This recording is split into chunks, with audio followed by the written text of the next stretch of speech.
Carrim's legal team thought this issue had already been settled, but Justice Madlanga was just getting started with him, and his explanation for reopening the medical question could change everything. We are back with another tense development at the Madlanga Commission. This time, the fight is over Carrim's medical evidence and the doctor who is supposed to support his case. Carrim's legal team told the Commission something very important.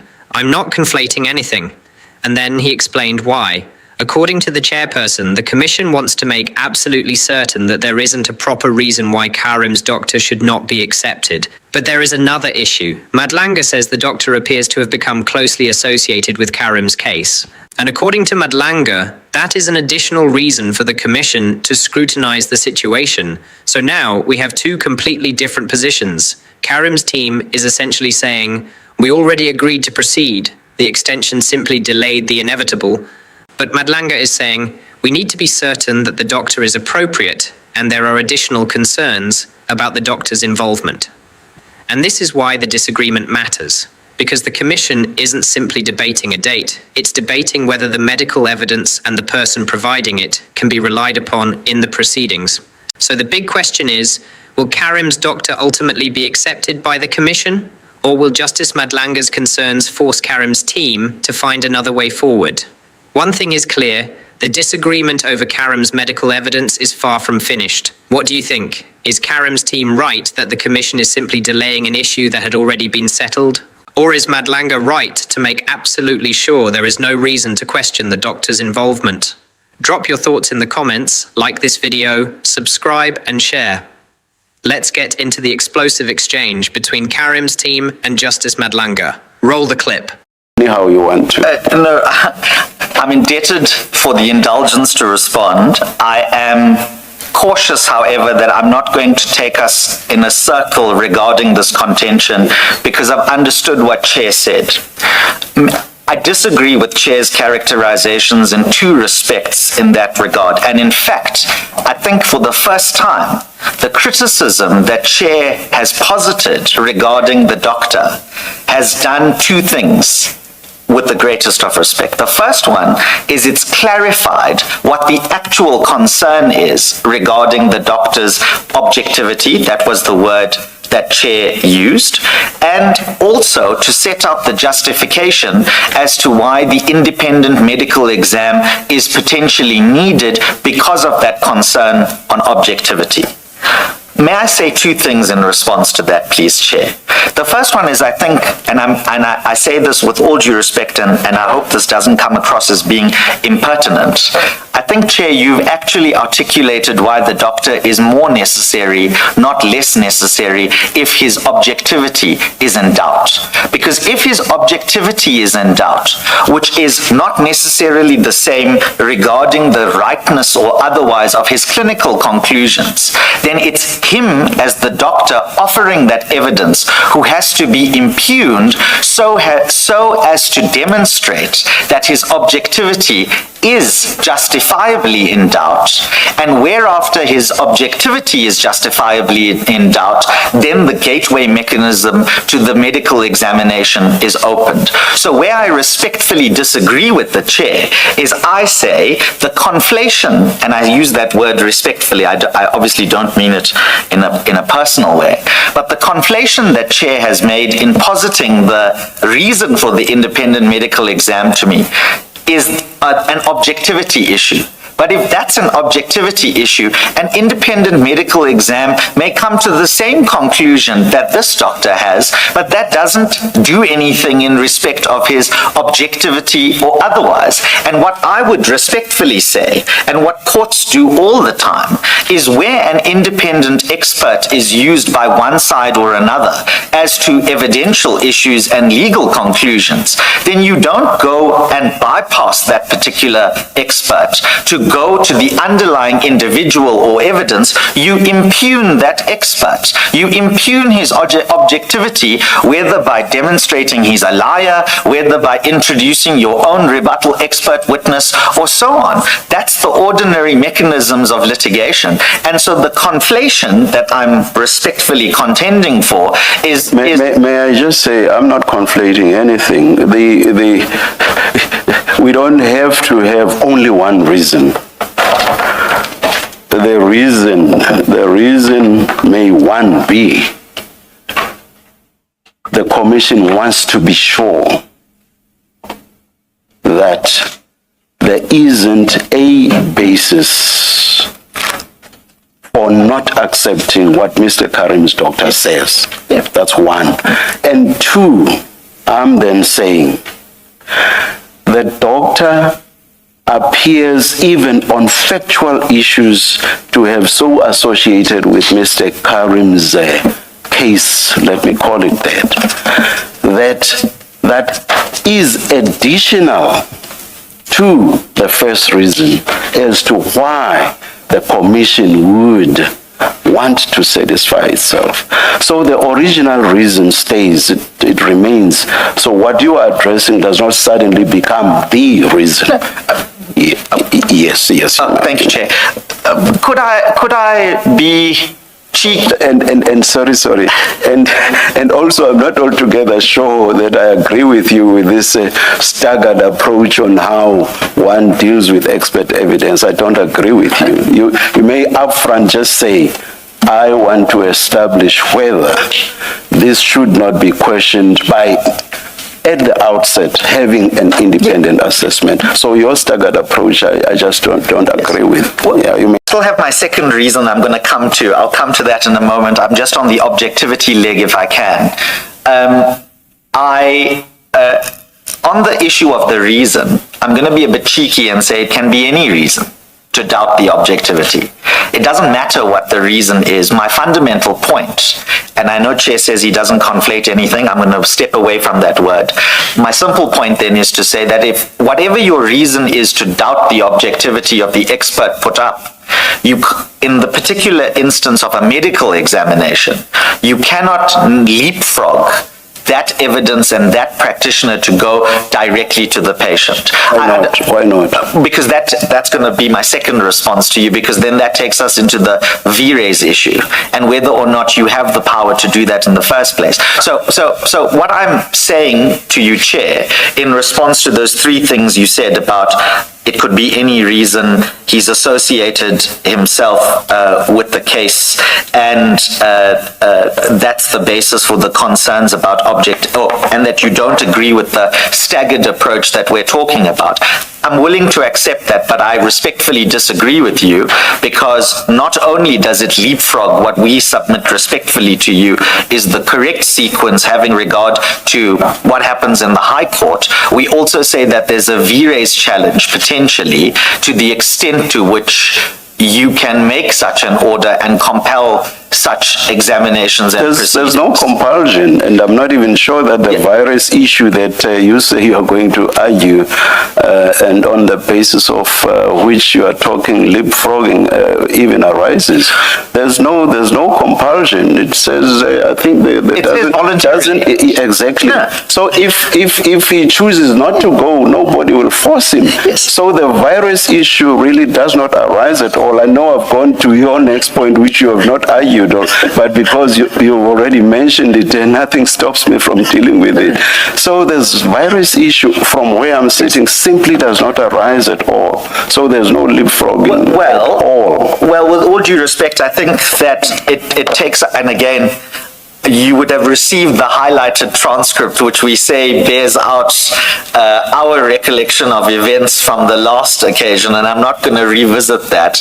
All I'm going to say is that takes us to the exact point that we debated there, which is, if it is truly voluntary, then no negative consequence can attach on the election of the voluntary choice. And that's where Chair and I think we agreed that we were ad idem in that regard, and then Chair moved on to, but what are the consequences if he chooses not to, and then are those subject to some or other bar? And I said to Chair, no, that's the ordinary consequence of how you determine evidence. So the point I'm making about the voluntariness of the proceeding and how it relates to the virus challenge is the degree to which the non-election to participate for the reasons in the medical report, which I would call gently a supervening medical impossibility, but be that as it may.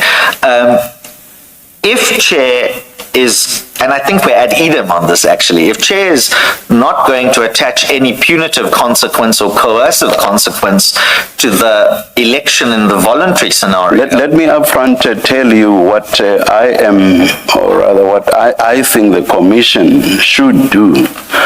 The commission is minded to refer Mr. Carrim for a criminal process. What the relevant authorities do in that regard is for them to decide. Whether it's taken to the South African Police Service for them to see whether they can lay charges, or the National Prosecuting Authority for it to see whether to prosecute. That's their decision. That is what the commission, as we are sitting here, is minded to do. Yes. So that will not be coercion by the commission as such. It will be those functionaries who have the power to do whatever is within their remit to decide or do. Correct. That's what we are minded to do. So that you are not arguing in the dark. Yes. Let me upfront tell you what we are minded to do. No, I'll deal with that. That's my last point, which I'll deal with about any such referral. So I'll come to that if I may. I just want to deal with this voluntary nature of the choice that was made. And I want to clarify that I was not suggesting that the voluntary choice given in paragraph 2 of the order was not a voluntary choice, and that was somehow of the kind. I was simply reminding the commissioners about that voluntary characterization, because some of the language that was used about not subjecting himself to a medical examination was, to my mind at least, and if this is wrong, I accept that it's wrong, was going into the territory of adverse consequence for that. And that's why I was just reminding us about the debate we had about voluntariness. I thought in the end, you and I agreed previously when we debated that point. I said to you, I was not talking about adverse consequences that would arise purely from the fact of failing to testify. Then we're adding it. We were even then, and we're still adding it now. I think you actually said so. Yes, we're still adding it. That's the only point I was making. Okay, that's the only point I was making. You may continue then. Thank you. My fourth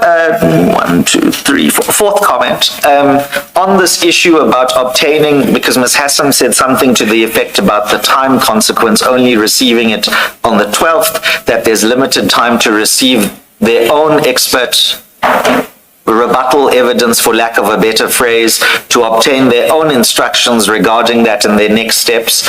All I'm going to say on that regard, in that regard, Chair, and not to reopen something we've moved beyond, is that's also part and parcel of the tender that was made as to why the doctor would make himself available. Because you'd remember the doctor didn't only say, obviously subject to in-camera because it's about medical information, I'll come here and opine to you.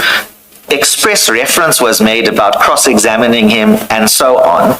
So to the extent that there's been any prejudice caused to the commission as a result of the late receipt of that report, all of those mechanisms which were tendered previously, and in fact the doctor tenders once again in the latest medical report, is available to the commission. And if the commission wants to do anything with that, their own witnesses and follow up however they want to, will be in the commission's hands in that regard.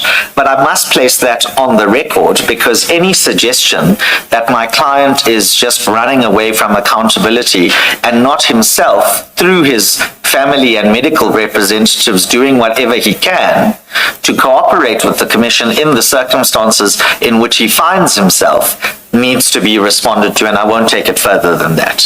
Those mechanisms are there, and if they're going to be used, we'll cooperate to the extent that we can. If one analogy of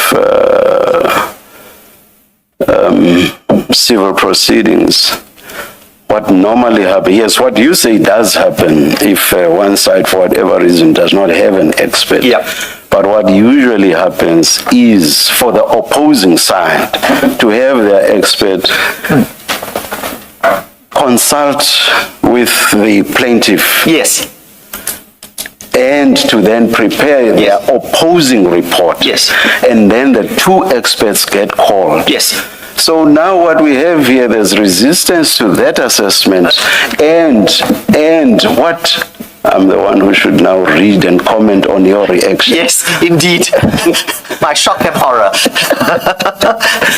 Now, what's happening here is, in addition to that resistance, the one doctor offers himself to appear before this commission and to be subjected to whatever questioning.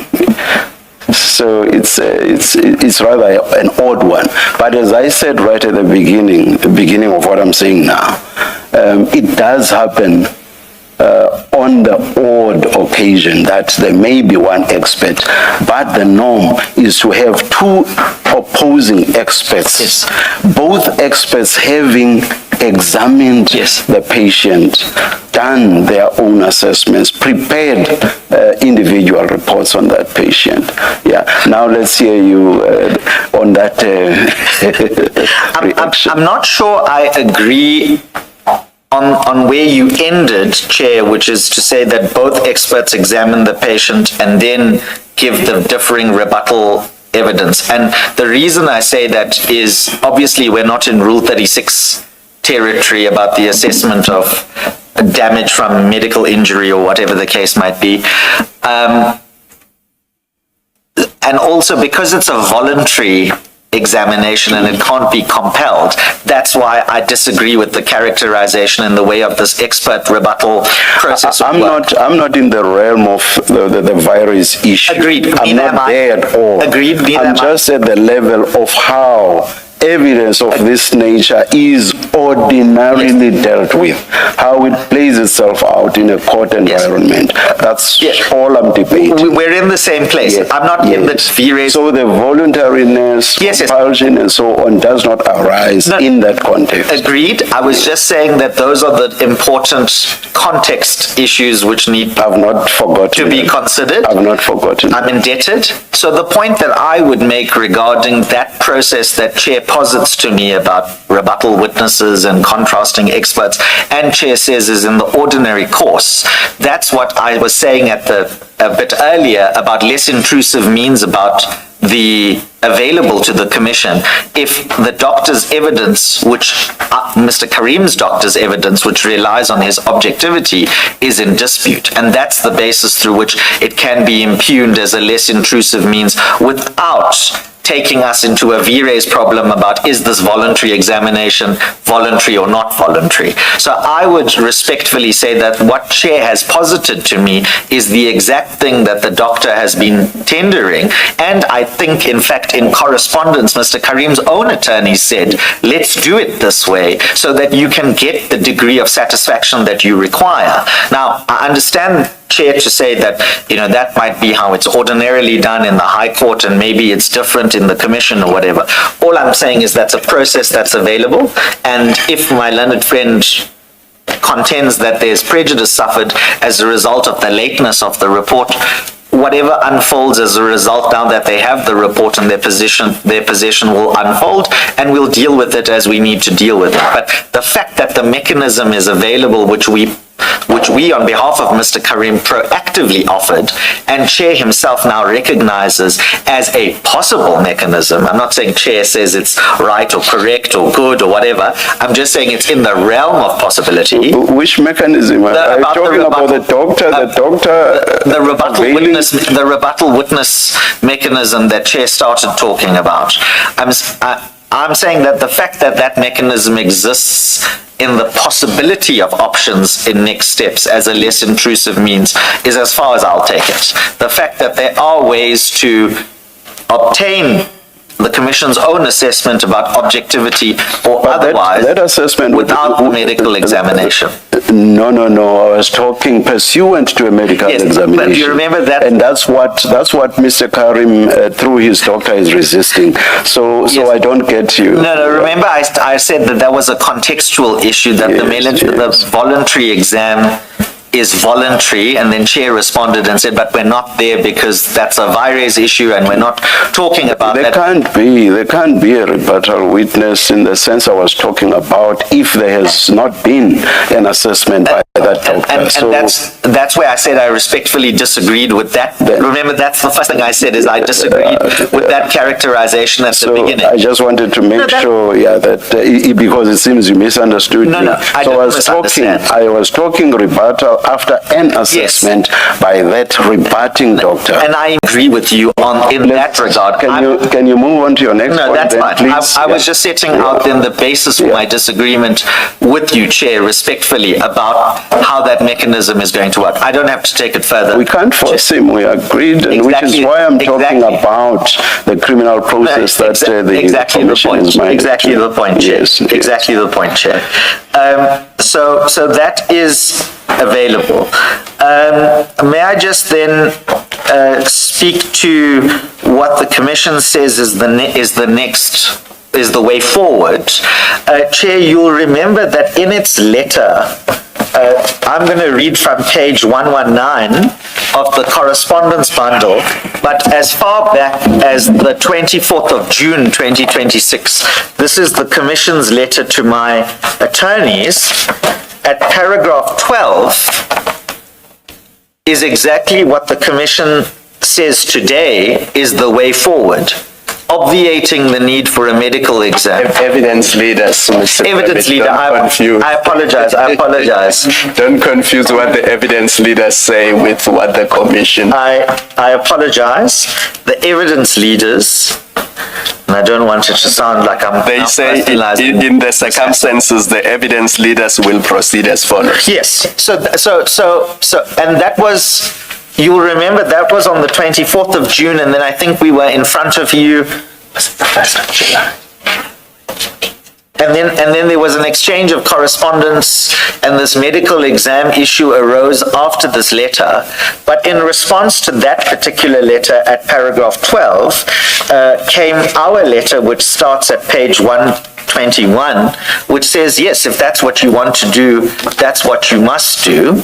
And so insofar as Ms. Hassan says today, the evidence leader says today that this is the position of the Commission, and Of the evidence leaders, I apologize.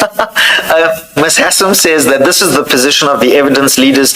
We understood that to always be the case from that page previously, and we've never taken objection to that, which is why, Chair, you'll remember in that debate that we had, I think, that the transcript refers to, when you and I were discussing the adverse findings that were to be made, my response to you was that, yes, that's the ordinary way in which evidence will be dealt with, and if it's unanswered, you'll draw the appropriate inference, you'll draw the appropriate credibility finding, and that's the risk that my client was always subjected to, and that's the consequence he must face. So if that's the Commission's attitude today, consistent with what they previously said on the 24th of June, in that debate with you, Chair, you'd remember I said I can't commit my client to a position, but I explicitly said to you I could not fault that that's the end point we'd come to.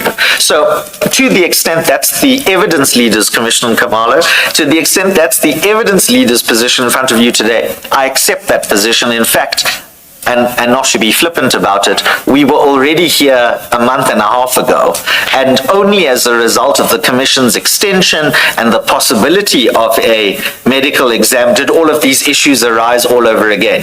So in fact, we're now going back to the position that we were in late June, and with all due respect, the Commission, but also sometimes the evidence leaders complain that the Commission is running out of time and there's no guarantee of an extension. So we're back to where we were on the 24th of June. The Commission and or evidence leaders will do what they do, and we'll deal with the consequences. Lastly, Chair,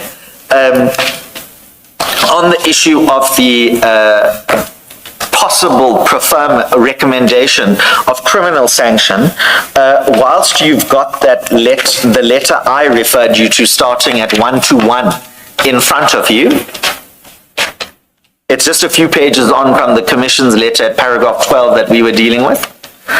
If you could please go to paginated page 124. 124, yes, indeed. That's the request. Again, Commissioner Kumalo. Thank you, Chair. I'm particularly paragraph 11. If such a recommendation is going to be made, then on that specific question about whether criminal charges should be recommended or not recommended, all I'll say is that our client, as far back as the 24th of June, asked that if such a referral or recommendation was going to be made, that he be given the chance to address specifically that referral decision, consistent with authorities like Dupria and so on. And also, because that's an Audi issue, we say respectfully, and particularly to place in doubt the question of willfulness and whether or not such criminal charge is competent and viable as against my client. However... Sorry. But aren't those issues, that is the issues of willfulness and so on, issues that should actually arise before the relevant criminal authorities? If that referral does not get killed at the level of SAPS or at the level of the NPA, they may then be dealt with by the criminal court.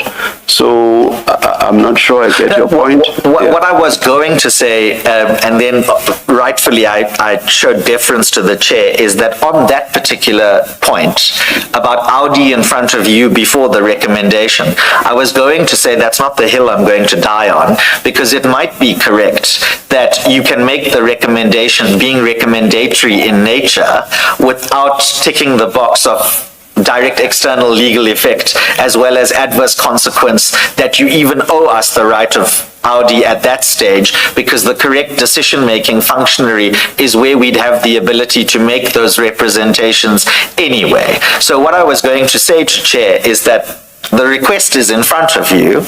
You may choose to say no, which is fine. I'm just saying that the request is there. That's all. We are all here now. Make whatever submissions you have in mind in this regard, so that we are done. It's done and over with. Thank you, Chair. May I just make 3 submissions in this regard then? Number 1, the test would be willfulness for any such breach or non-compliance. We say that the threshold is not met, having regard to the medical evidence that is in front of you. And which is unchallenged, and I know that that's sensitive territory, so I tread lightly. That's the first point. The second point is that the point about that evidence being unchallenged, so to speak, and where non-compliance is as a result of medical advice as a valid and legitimate excuse, is actually something recognized by the foreign authorities that my learned friend Ms. Hassan handed up at the last hearing.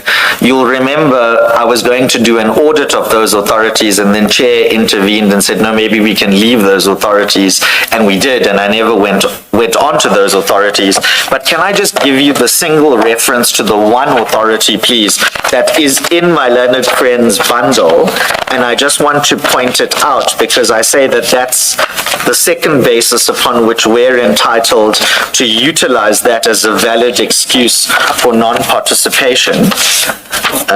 And if Chair will just bear with me, I now need to find my own papers. Yes, it's the authority of Wandsworth. The full citation is Tainaz versus Wandsworth, square brackets 2002. It's the England and Wales, I think it might be Court of Appeal, EWCA. No, it's the administrative court. I apologize. EWCA Civil Division 1040. At the bundle that was given to you by my learned friends, you'll please look at paragraph 21, where the conclusion reached by the court in that regard is that where a litigant was unable to attend through no fault of his own must usually be accommodated, however inconvenient, and then goes on to say it would be absurd to criticize a litigant for not attending to give evidence on his condition when the doctor has advised him that on medical grounds he should not attend. That's at paragraph 25 of that same authority, and in the paginated bundle you'll find it between paginated pages 31 and 33 of that bundle. So that's the second reason, Chair, that there's authority to say that there is a valid exculpatory reason which has been given. And the third one, Chair, is to say that, and I don't want to rehearse this argument, is that rather than recommendation, which is a and I use this word guardedly, but which is potentially punitive to obtain a particular outcome, is he well or is he not well, as on the back of not complying or not attending, there are less intrusive means available, and that a criminal recommendation in the circumstances is the most extreme option available, and that the Commission can still, and if the Commission does that, and I hope I'm using Commission in the right sense now, Commissioner Kumalo, if the Commission does that, it almost brings that line of inquiry to an end, because it passes it over to a different functionary. But that if the Commission and the evidence leaders was interested in continuing this line of inquiry to establish what is or is not the case, then less intrusive means are available. So at a broad level, those would be the tenor of our submission, subject to specifics, but I appreciate the Chair's affording me an opportunity to highlight that all the same. Not a recommendation. Correct. You made your submissions on the Audi points and whatever otherwise in this regard, and you even came to the point that we are done with our submissions. In fact, I just want to make sure. In fact, Chair, you've been so generous to me. Before any decision to recommend or lay a charge has been made, you've invited me to make those submissions in the first place. So, yes. So I am very, and I did, and I'm very indebted to you for that opportunity, and indeed to respond to what my learned friend said, considering that I was very short in opening, and I'm indebted for that. In fact, we've taken far more time than I would have hoped for, and I apologize for that if that's my doing. So, but I'm indebted to you, Chair. May I just take an instruction? And Commissioner Baloyi has a question. Oh, I apologize. No. Not simply this. We are sitting here where Mr. Carrim has not appeared, contrary to a ruling that he must appear today. And that ruling had behind it that he would be excused if we get an independent medical report that says he's not good to testify. We're sitting in a place where we don't have that medical report, and therefore there's no basis for us to say he is properly excused not to be here. Aren't we sitting with there is no satisfactory explanation, therefore, for his non-appearance? And then, because our rules do deal with such matters, if a witness is required to appear and they do not provide a satisfactory explanation, certain consequences would follow. Isn't it simply that we're sitting where we do not have a satisfactory explanation because of the issues that you have been ventilating with the Chair, but the bottom line of it is that which was prescribed as a basis to excuse him has not been complied with. Therefore, we do not have a satisfactory explanation, and we must deal with it in accordance with our rules. Is it not that simple, really? Well, I think the danger in characterizing it as being that simple, Commissioner Baloyi, with all due respect, is that then elevates the modality, which is voluntary, but let's leave that to one side, the voluntary of the examination and the excuse to being a prescriptive basis to exclude any otherwise valid excuse. So on your narrow reading, if I understand correctly, Commissioner Baloyi, I can't disagree with you. And the reason I can't disagree with you is because, of course, in terms of what the order specified, non-compliance has arisen. But what I'm saying is I don't know that that would be, and I'm choosing my words carefully, I would question the competency of such a directive in circumstances where it's applied prescriptively in that way, and where non-compliance is potentially dealt with punitively because it's a strict non-compliance with the mechanism in the order, to the ignorance of evidence that relates directly to the operation of that mechanism. So I think what I'm trying to say, Commissioner Baloyi, is on your narrow, and I'm going to use the word stricter reading of the order, then yes, there might be grounds for non-compliance and needing to deal with it. But because of the evidence that is nonetheless in front of you, I would say it's not that simple.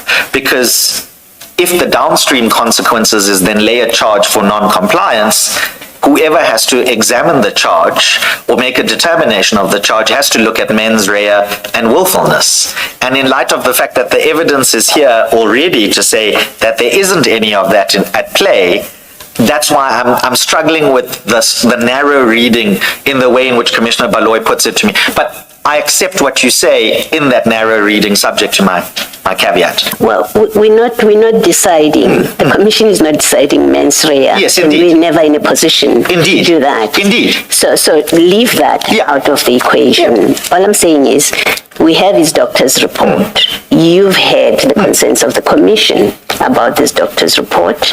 There was a ruling to try and resolve the issue. That has not materialized. Yes. We sit at a place where he's not here. The Commission is not prepared to accept the doctor's report. You've had the engagement with the chair for reasons that have been given. We end at, well, we don't have an explanation, a satisfactory explanation for his absence. Someone else will determine whether he did have a reasonable, a satisfactory explanation for not appearing. Yeah. That's a different process from ours. What we do in terms of rules is to say, on the material before us, he hasn't provided a satisfactory explanation for his absence. And let somebody else evaluate whether that constitutes a criminal offense or not. I think you and I are ad idem on the mens rea and the willfulness point, but when you are sitting, you on bank as the commissioners, are sitting qua commission and are applying your mind as to do we lay the charge for the strict non-compliance of the order as directed.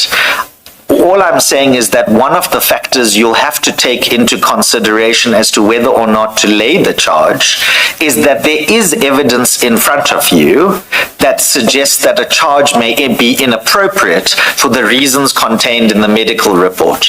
If you, qua commission, choose as the decision maker to ignore that or to give it less weight or to proceed and actually say, well, this is not the form of the report, Chair, this is the debate we were having earlier, this is not the form of the report that I wanted, and therefore only because of the form of the report, I'm going to close my eyes to it and I'm only going to look at strict non-compliance. You're of course entitled to do that, but I would say that that's where my concern and challenge comes about the rationality of such a decision or determination in the circumstances because of the available evidence in front of you. It's that DA versus President Simelane type of scenario that I'm postulating. The other way of treating your doctor's report and all the evidence, by the way, not just the doctor's report, everything that has been placed before us about his non-appearance over time.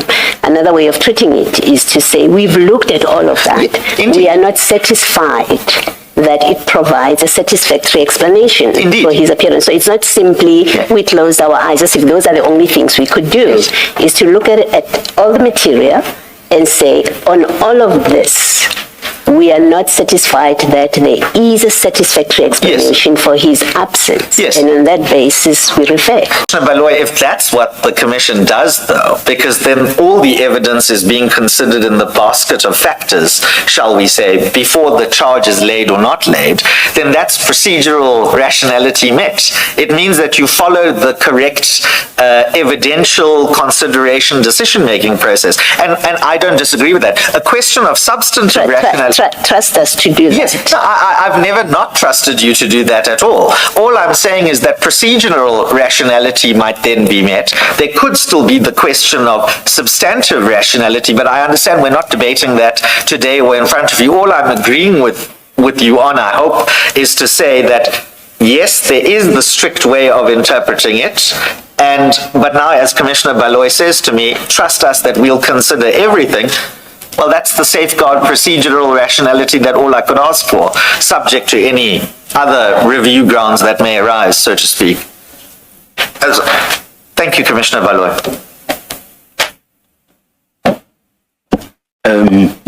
Do you want to? Thank you, Mr. Premier. Thank you, Chair.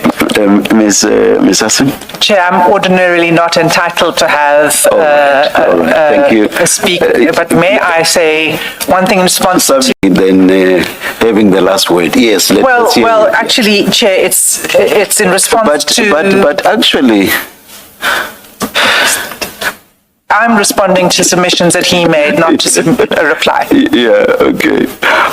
And it's the Audi. And I was glad to hear that Mr. Premier was finding a way to walk down the hill. But then as he went on, I thought he started to climb up that hill again that he said he didn't want to die on. And I just want to say one thing in respect of that. I mean, it's tempting to go to other things, but it is in relation to the laying of the charge. This is, in my view, and I want to urge the Commission to do so, because the reason for doing so, and let me firstly say, it's not a decision by the Commission.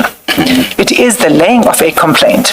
And even if that complaint were framed as to the SAPS, we recommend that you charge this person for the following. What will the SAPS do with your recommendation with respect? It's not a binding recommendation. The SAPS will say to you, thank you very much for your view.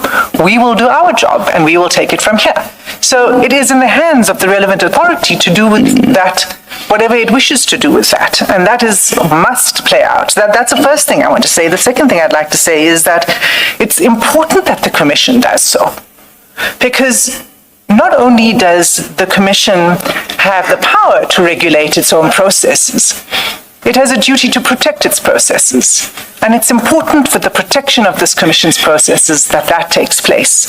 The context in which this particular, what we call a breach of the Commissions Act has occurred is the context that I can't go into detail on, but it is why the postponement application became so substantive and why the medical expert report was required, was why it is necessary, important, and of value in this particular context for the patient himself to be examined. So the constant sort of tender for us to talk to the treating doctor doesn't help. So that's the context in which we come across, we find ourselves here.